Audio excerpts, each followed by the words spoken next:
प्रधानमंत्री नरेंद्र मोदी ने नई दिल्ली में 27 फरवरी तक चलने वाले आदि महोत्सव का किया उद्घाटन। कई स्टॉलों का भी किया भ्रमण। केंद्रीय मंत्री अर्जुन मुंडा भी रहे मौजूद। मुख्यमंत्री आवास में राज्यपाल रमेश बैस को दी गई विदाई। पत्रकारों से बातचीत में राज्यपाल ने कहा, राज्य में वर्क कल्चर सुधारने की जरूरत। रामगढ़ विधानसभा उपचुनाव में नेताओं ने झोंकी ताकत। बड़ी नेताओं की होने वाली रैलियां। स्टैटिक सर्विलांस टीम ने वाहन जांच के दौरान जब्त किए करीब 6.5 लाख रुपए। और सहाय योजना के तहत 3 दिवसीय खेल प्रतियोगिता शुरू। हजारों खिलाड़ी दिखा रहे हैं दमखम। योजना का मकसद राज्य में खेल को देना है।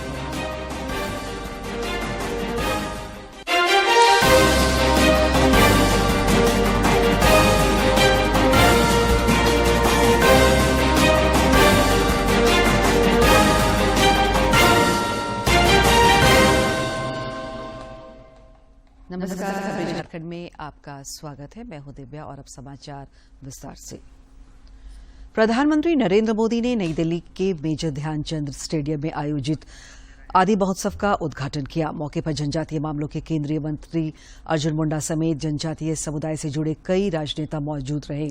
27 फरवरी तक चलने वाले इस महोत्सव में झारखंड समेत 28 राज्यों और केंद्र शासित प्रदेशों के 1000 जनजातीय शिल्पकार और कलाकार हिस्सा ले रहे हैं। आदि महोत्सव राष्ट्रीय और अंतर्राष्ट्रीय बाजारों में जनजातीय उत्पादों को बढ़ावा देने का एक प्रमुख मंच है। इस महोत्सव में 200 से अधिक स्टॉलों के माध्यम से जनजातीय हस्तशिल्प, हस्तकरघा, पेंटिंग, आभूषण, मिट्टी के बर्तन, भोजन और प्राकृतिक उत्पाद को प्रदर्शित किया जा रहा है। प्रधानमंत्री ने आदि महोत्सव में लगाए गए विभिन्न स्टॉलों का अवलोकन भी किया।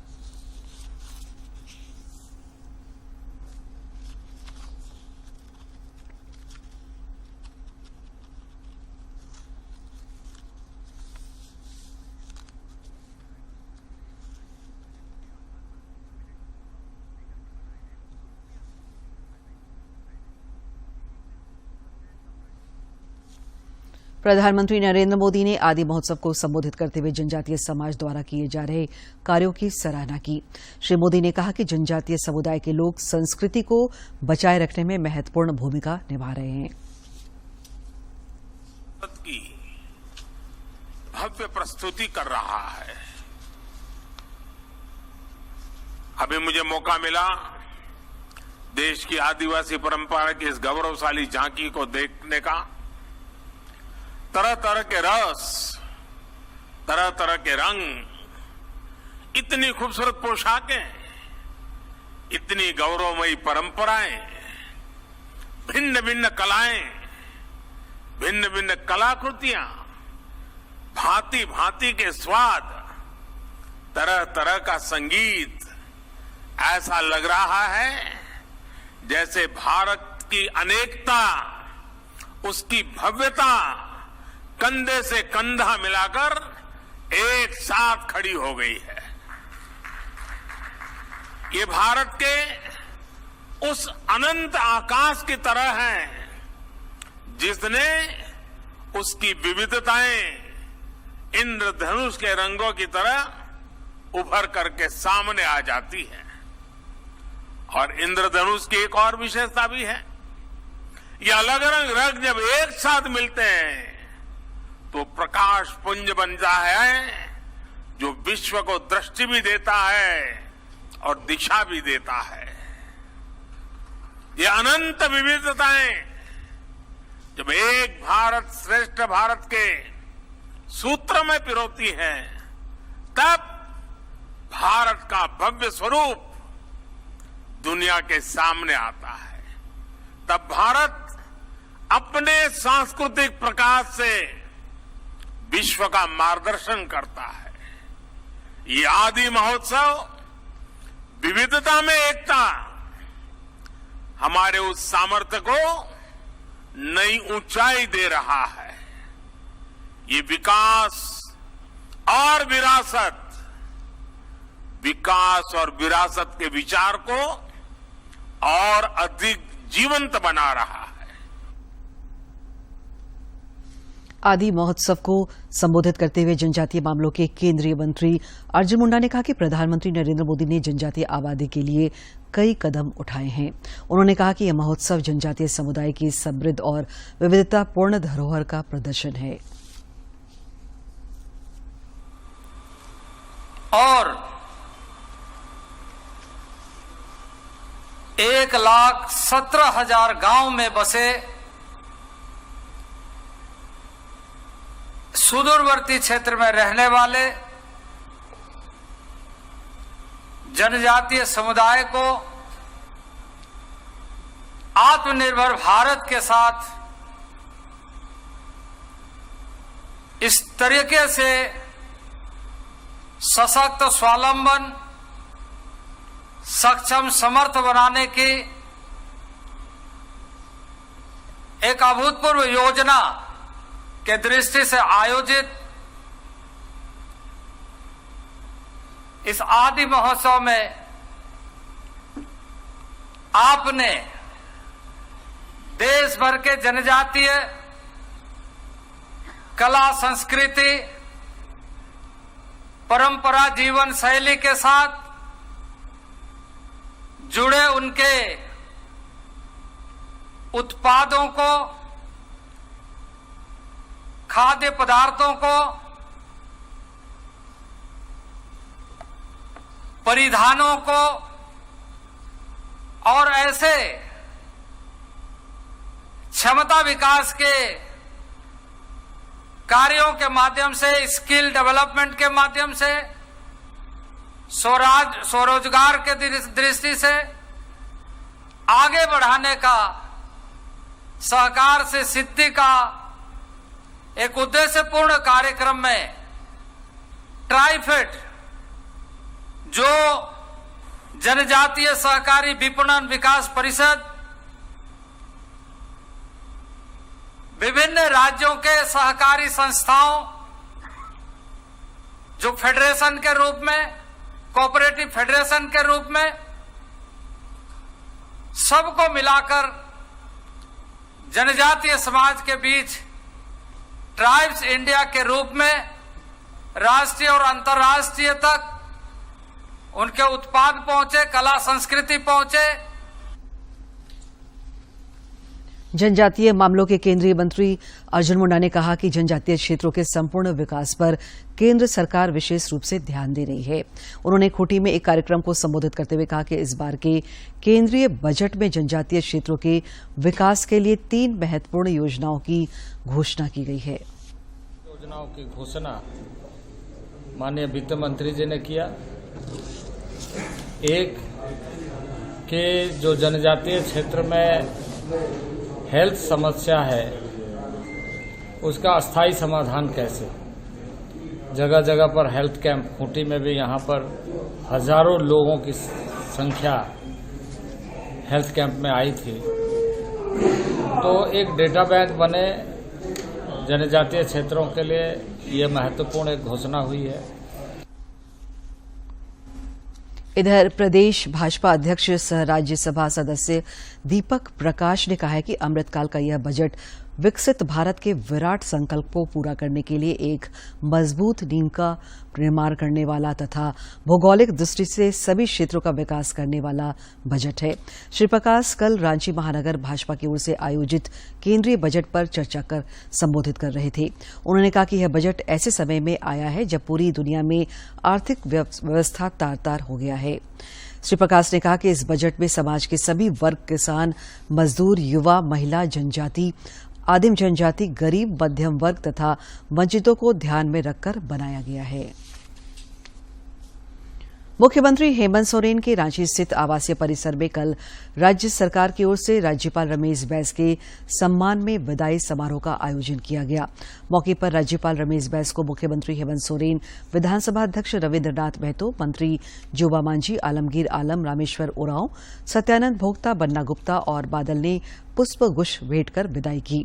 इस दौरान राज्यपाल की धर्मपत्नी रामबाई बैस को मुख्यमंत्री की धर्मपत्नी कल्पना सोरेन ने बुके भेंट कर उन्हें विदाई दी।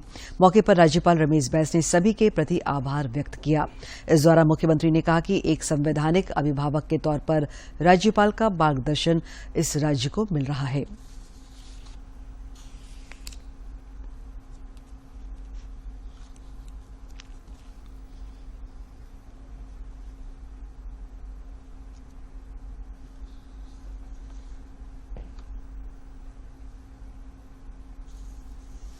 राज्यपाल रमेश बैस ने पत्रकारों से बातचीत में कहा कि झारखंड आने के बाद वे यहां जिस गति से विकास करना चाहते थे उस गति से नहीं करा पाए। उन्होंने कहा कि राज्य के मंत्री और अधिकारियों का विजन यदि सही होता तो झारखंड बीमारू राज्य नहीं विकासशील प्रदेश होता। राज्यपाल ने कहा कि झारखंड के लॉ एंड ऑर्डर को ठीक कराने का उन्होंने हर संभव प्रयास किया, क्योंकि बाहर से इन्वेस्टर्स तभी आएंगे जब राज्य में लॉ ऑर्डर की स्थिति ठीक रहेगी। यदि यहां शासन व्यवस्था की स्थिति ठीक नहीं रहेगी तो बाहर से लोग आने में कतराएंगे।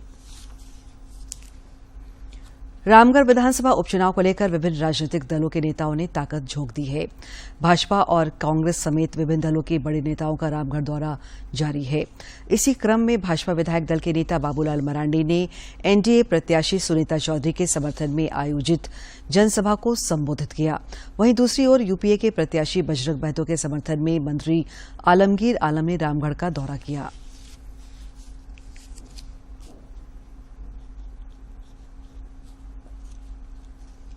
सभी जगह मैं देख रहा हूं कि लोगों में काफी उत्साह है, जोश है, और मैं कह सकता हूं कि गठबंधन इस बार भारी वोटों से जीत हासिल करेगा। ये 27 तारीख को यहाँ पर उपचुनाव है और गठबंधन की तरफ से कांग्रेस के उम्मीदवार बजरंग महतो जी को दिया गया है और 27 तारीख को चुनाव है। इस सारी चीजों को देखते हुए हम लोग चुनाव प्रचार के लिए आए हैं और हम चुनाव प्रचार 2-4 मुद्दे को लेकर हम लोग जाना चाहते हैं। रामगढ़ विधानसभा उपचुनाव को लेकर प्रशासनिक तैयारियां तेज कर दी गई है। रामगढ़ की जिला निर्वाची पदाधिकारी सह उपायुक्त माधवी मिश्रा के निर्देश पर निष्पक्ष चुनाव संपन्न कराने को लेकर कई कमेटियों का गठन किया गया है। उपायुक्त की ओर से गठित स्टैटिक सर्विलांस टीम ने कल वाहन जांच के दौरान करीब 6.5 लाख रुपए जब्त किए। गौरतलब है कि रामगढ़ विधानसभा उपचुनाव के सिलसिले में 27 फरवरी को वोट डाले जाएंगे, जबकि 2 मार्च को वोटों की गिनती की जाएगी।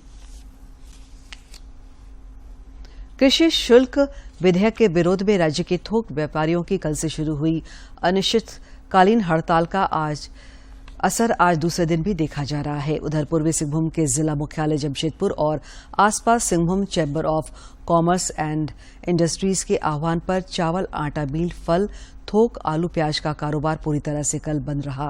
व्यापारियों ने सड़क पर उतरकर कृषि शुल्क विधेयक का विरोध किया।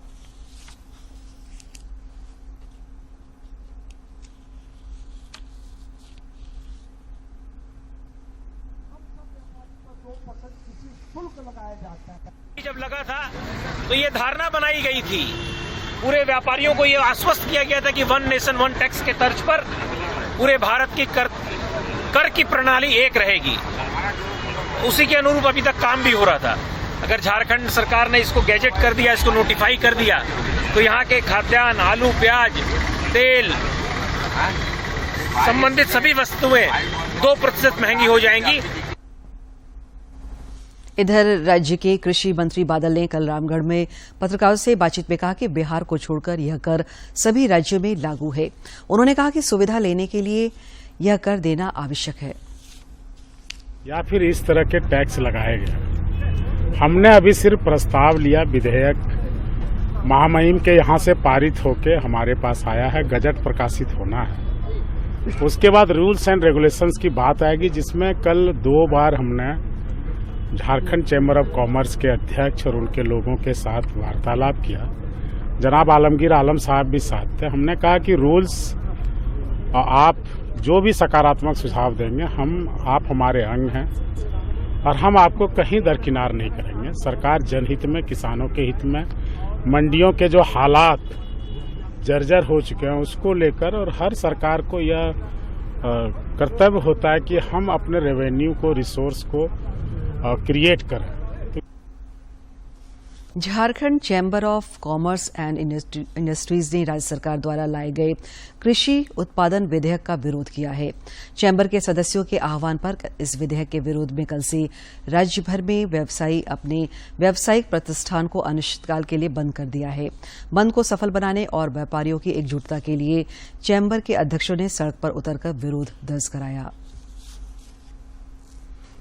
भारत सरकार के सूक्ष्म लघु एवं मध्यम उद्योग मंत्रालय एमएसएमई एवं एमएसएमई विकास कार्यालय रांची द्वारा निर्यात संवर्धन एवं जेम पर कल से बोकारो में आयोजित राष्ट्रीय संगोष्ठी का आज दूसरा दिन है। राष्ट्रीय संगोष्ठी में कल विधायक विरंची नारायण समेत कई उद्यमी शामिल हुए। बोकारो स्टील सिटी में निर्यात संवर्धन एवं जेम पर आयोजित संगोष्ठी को संबोधित करते हुए विधायक विरंची नारायण ने इसे एक अच्छा प्रयास बताया। उन्होंने कहा कि इससे राज्य के उद्यमी लाभान्वित होंगे और उन्हें उत्पादों के लिए बाजार मिल पाएगा। छोटे छोटे बड़े जो उद्योग हैं, छोटे मझोले उद्योग हैं, उनके जो उद्यमी हैं उनके चेहरे पे मुस्कुराहट नहीं है। उनके चेहरे पे मुस्कान लाने की आवश्यकता है और इसमें बोकारो स्टील प्लांट की बड़ी भूमिका हो सकती है। और मुझे अच्छा लग रहा है कि जेम पोर्टल से आप लोग खरीदारी कर रहे हैं, तो मैं आपसे भी आग्रह करता हूं कि आप भी इस कंपटीशन में आइए और अपने क्वालिटी को बढ़िया से बढ़िया बनाइए। कार्यक्रम को संबोधित करते हुए एमएसएमई के निदेशक श्री इंद्रजीत यादव ने बताया कि इस कार्यक्रम का उद्देश्य है कि उद्यमियों को बाहर के देशों में भी वृहत बाजार उपलब्ध कराया जा सके।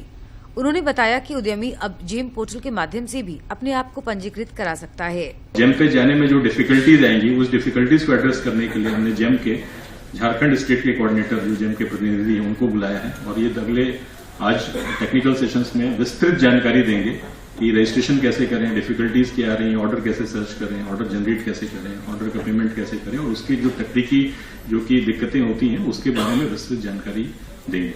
सूक्ष्म लघु एवं मध्यम उद्योग मंत्रालय देश में छोटे उद्योगों को बढ़ावा देने तथा उनकी आर्थिक रूप से मदद करने का काम करता है। 2 दिवसीय इस कार्यक्रम में रांची एमएसएमई के सहायक निदेशक श्री गौरव कुमार, बोकारो स्टील संयंत्र के अधिकारी बीके तिवारी सहित सैकड़ों की संख्या में उद्यमी उपस्थित थे। बोकारो से मनोज कुमार की रिपोर्ट। कोडरमा के उपायुक्त आदित्य रंजन ने बताया कि झुमरी तलैया में ओल्ड एज होम बनकर तैयार है और जल्द ही इसकी शुरुआत की जाएगी ताकि समाज और परिवार से अलग रह रहे लोगों को इधर उधर भटकने की आवश्यकता नहीं होगी।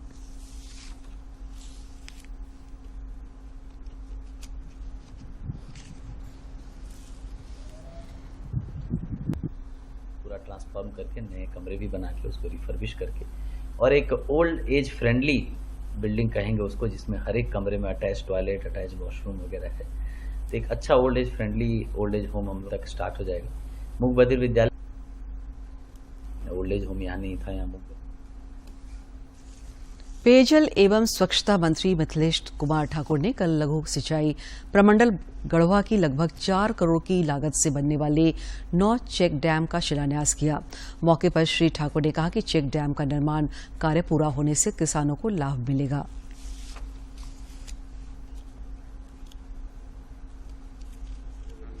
मुख्यमंत्री के प्रयास से, चाहे वो कृषि का क्षेत्र हो, चाहे और भी हमारे मजदूरों की बात हो, हमारे छात्रों की बात हो, हर तरह से इंफ्रास्ट्रक्चरल डेवलपमेंट की बात हो, हर तरह से आज इस झारखंड को आत्मनिर्भर बनाने की पूरी कोशिश हमारे माननीय मुख्यमंत्री की ओर से की जा रही है और उसमें सफलता भी मिल रही है। अब देख रहे हैं आपका गढ़वा बदल रहा है, झारखंड बदल रहा है और जो सोच हमारे दशम गुरु शिबू सोरेन जी की थी इस राज्य को अलग कराने की, उस सोच को हम साकार करने में। राज्य में पिछले 24 घंटों के दौरान मौसम शुष्क रहा। सबसे अधिक उच्चतम तापमान 30.4 डिग्री सेल्सियस चाईबासा में, जबकि सबसे कम न्यूनतम तापमान 7.5 डिग्री सेल्सियस सिमडेगा में दर्ज किया गया। रांची स्थित मौसम विज्ञान केंद्र ने अपने पूर्वानुमान में 17 से 19 फरवरी तक राज्य के दक्षिण पूर्वी और उत्तर पूर्वी भागों में आंशिक बादल छाए रहने की संभावना जताई है।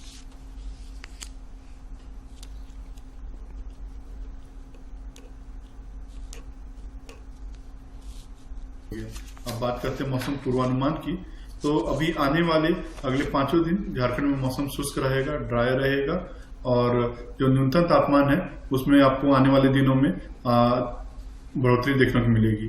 आने वाले 3-4 दिनों में आपको न्यूनतम तापमान में 4 से 5 डिग्री की बढ़ोतरी देखने को मिलेगी और 17, 18, 19 ये 3 दिन है जो झारखंड के पूर्वी भाग हैं, संथाल और कोल्हान, वहां पे आपको आंशिक बादल देखने को मिल सकते हैं।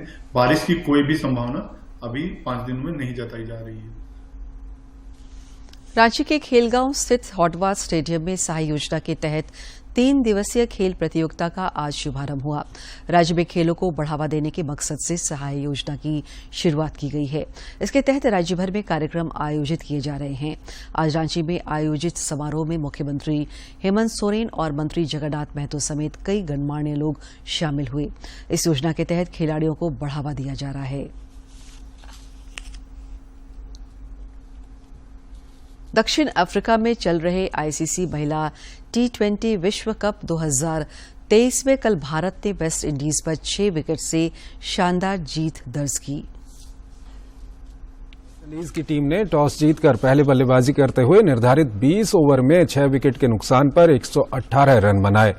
जवाब में भारतीय टीम ने 4 विकेट खोकर इस लक्ष्य को हासिल कर लिया। भारत की ओर से ऋचा घोष ने नाबाद 44 रन की पारी खेली, जबकि कप्तान हरमनप्रीत कौर ने 33 रन का योगदान दिया। वहीं गेंदबाजी में दीप्ति शर्मा ने 3 विकेट झटके और प्लेयर ऑफ द मैच बनी। गौरतलब है कि इससे पहले मैच में भारत ने पाकिस्तान को 7 विकेट से मात दी थी। भारतीय टीम अब अपना पहला मुकाबला 18 फरवरी को इंग्लैंड के साथ खेलेगी। और अब कुछ खबर राज्य के विभिन्न जिलों से।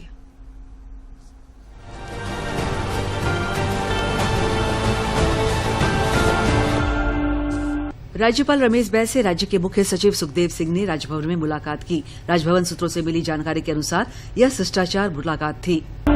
मुख्यमंत्री हेमंत सोरेन से शिव बारात आयोजन महासमिति पहाड़ी मंदिर रांची के प्रतिनिधिमंडल ने मुलाकात की। इस दौरान प्रतिनिधिमंडल ने 18 फरवरी को महाशिवरात्रि के अवसर पर आयोजित होने वाले शिव बारात में सम्मिलित होने के लिए मुख्यमंत्री को आमंत्रित किया। एक बार पहल होते वही लोग आपका टीम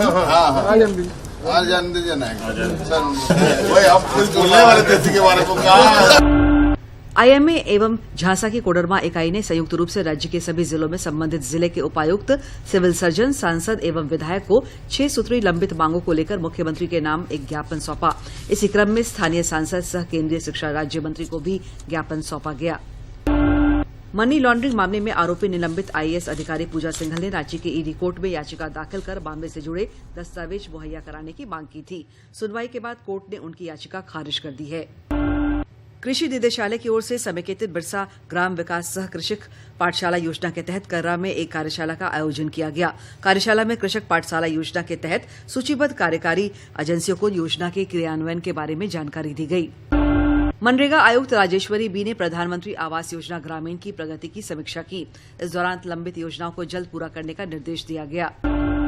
ज्ञान विज्ञान समिति हुसैनाबाद, हैदर नगर और मोहम्मदगंज प्रखंड के 42 पंचायतों के अध्यक्षों का सम्मेलन आयोजित किया। सम्मेलन की अध्यक्षता शशि कला ने की, जबकि संचालन संजय रवि ने किया। गुमला के उप विकास आयुक्त हेमंत सती ने विकास भवन सभागार में महिला पर्यवेक्षिकाओं के एवं सीडीपीओ के बीच रागी के लड्डू का वितरण किया। इस दौरान उन्होंने कहा कि रागी का लड्डू विभिन्न पौष्टिक आयामों में खरा उतर रहा है। गुमला जिले के बसिया थाना क्षेत्र के कोनबीर पंचायत अंतर्गत सरईडीह गांव में 40 डिसमिल जमीन में लगाए गए अफीम की खेती को बसिया पुलिस ने नष्ट कर दिया। इस दौरान पुलिस अधिकारियों ने बताया कि अवैध अफीम की खेती के खिलाफ अभियान जारी रहेगा। बीआईटी मेसरा में आयोजित 2 दिवसीय कार्यक्रम का समापन हो गया। कार्यक्रम 2 भागों में आयोजित किया गया था। प्रथम भाग कंप्यूटर आधारित था। दूसरा भाग घरेलू कचरे या फिर बेकार वस्तुओं को पुनः साज सज्जा के लिए तैयार करना था। मौके पर बेहतरीन प्रदर्शन करने वाले प्रतिभागियों को पुरस्कृत किया गया। रांची के सांसद संजय सेठ और ओलंपिक संघ के पदाधिकारियों ने सांसद खेल महोत्सव का मेडल, ट्रॉफी और टी शर्ट लॉन्च किया। मौके पर सांसद ने कहा कि 17 से 19 फरवरी तक आयोजित सांसद खेल महोत्सव रांची लोकसभा क्षेत्र का भव्य, दिव्य और ऐतिहासिक महोत्सव बनने वाला है।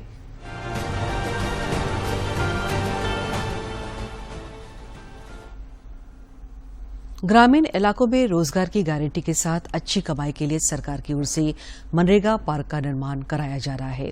रांची जिले के बेरो प्रखंड में मनरेगा पार्क के माध्यम से किसानों को एक साथ कई योजनाओं का लाभ मिल रहा है और वे आत्मनिर्भर बन रहे हैं। रांची जिले के बेरो प्रखंड अंतर्गत चिल्ट्री गांव में सरकार की पहल पर बनाए गए मनरेगा पर कई किसानों के जीवन में बड़ा बदलाव लाया है।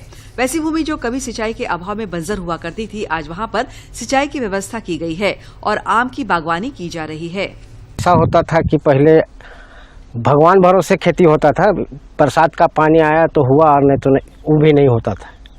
तो अभी हम लोग को केंद्र सरकार और राज्य सरकार द्वारा जो मनरेगा में हम लोग को आम बागवानी मिल रहा है, इससे बहुत माने हम लोग खेती बाड़ी में भी आगे बढ़ रहे हैं और बागवानी से भी आगे बढ़ रहे हैं। मनरेगा पार्क में रोजगार का सृजन बड़े पैमाने पर होता है। लाभुक बताते हैं कि उन्हें गांव घर में ही काम मिल जाता है और खाते में पैसे आ जाते हैं। मुझे इस मनरेगा पार्क से व्यक्तिगत तौर पर जब सरकार हमको बागवानी दिया तो उसमें मैंने मजदूरी किया और उस मजदूरी से हमको आय भी प्राप्त हुआ। मनरेगा से मेरा खाता में पैसा भी आया। इलाके में पूर्व मुखिया बुधराम बताते हैं कि योजनाओं का लाभ उठाकर ग्रामीणों ने बंजर भूमि को आज हरा भरा कर दिया है। मनरेगा पार्क में बागवानी के साथ किसान कृषि कार्य भी करने लगे हैं, जिससे गांव में आर्थिक खुशहाली देखने को मिल रही है। 3 साल वाला में जो अश्विनी सिंह जी मतलब करीब 30 से 40 हजार रुपये लाभ भी लिए हैं, है ना, और काफी किसान अब लेने वाले हैं। लेकिन और जो है अब मतलब फल देने योग्य है, इन साल से बहुत सा फल देगा। तो प्रत्येक एकड़ लगभग हमको लगता है 30 से 40 लाभों को फायदा होने वाला है, मतलब आम से, है ना। और उससे खेती भी लगा रहा है मन लगाकर और उससे मजदूरी भी मिलता है। इसलिए हमारा एरिया में जो है काफी मतलब की योजना मतलब बागवानी के मतलब बागवानी प्लस मनरेगा का जो काम कर रहा है किसान और फायदा उठा रहा है। मनरेगा पार्क में एक साथ सिंचाई, कूप, डोभा, नाली, दीदी बाड़ी, वर्मी कंपोस्ट और टीसीबी समेत अन्य योजनाओं को एक साथ धरातल पर उतारने का प्रयास किया जाता है, जिसका लाभ गांव वालों को मिलता है। रांची से करमवीर की रिपोर्ट। हॉकी इंडिया के महासचिव भोलानाथ सिंह ने केंद्रीय खेल मंत्री अनुराग सिंह ठाकुर से मुलाकात की और उन्हें हॉकी इंडिया एनुअल अवार्ड्स के लिए आमंत्रण दिया। खेल मंत्री ने यह आमंत्रण स्वीकार कर लिया है। दरअसल हॉकी के प्रति अपने योगदान तथा खेल के प्रति समर्पित रूप से काम करने वाले खिलाड़ियों को प्रेरित करने के लिए हॉकी इंडिया प्रत्येक वर्ष उन्हें पुरस्कृत करता है। यह कार्यक्रम इस वर्ष 17 मार्च को आयोजित किया जाएगा। राज्य के नए पुलिस महानिदेशक अजय कुमार सिंह का आज झारखंड स्टेट राइफल एसोसिएशन ने अभिनंदन किया। रांची में झारखंड स्टेट राइफल एसोसिएशन के पदाधिकारियों और खिलाड़ियों ने श्री सिंह को नई भूमिका मिलने पर अभिनंदन किया। एसोसिएशन के उपाध्यक्ष विनय कुमार और कार्यकारिणी सदस्य रंजन कुमार ने उन्हें बुके और शॉल देकर बधाई और शुभकामनाएं दी। इस दौरान पदाधिकारियों ने एसोसिएशन द्वारा झारखंड में खिलाड़ियों के लिए कई किए जा रहे कार्यों से उन्हें अवगत कराया।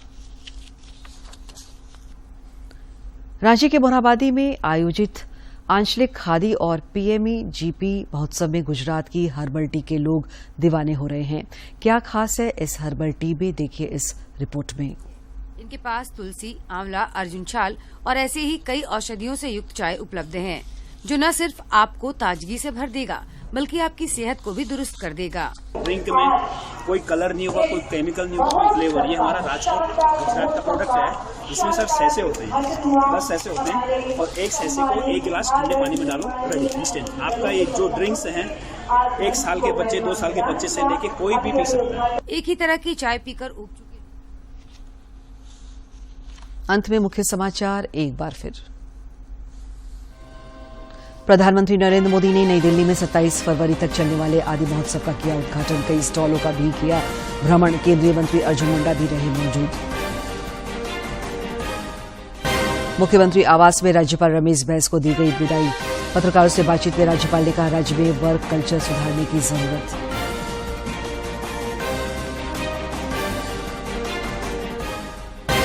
रामगढ़ विधानसभा उपचुनाव में नेताओं ने झोंकी ताकत। बड़े नेताओं की होने वाली रैलियां। स्टैटिक सर्विलांस टीम ने वाहन जांच के दौरान जब्त किए करीब 6.5 लाख रुपए।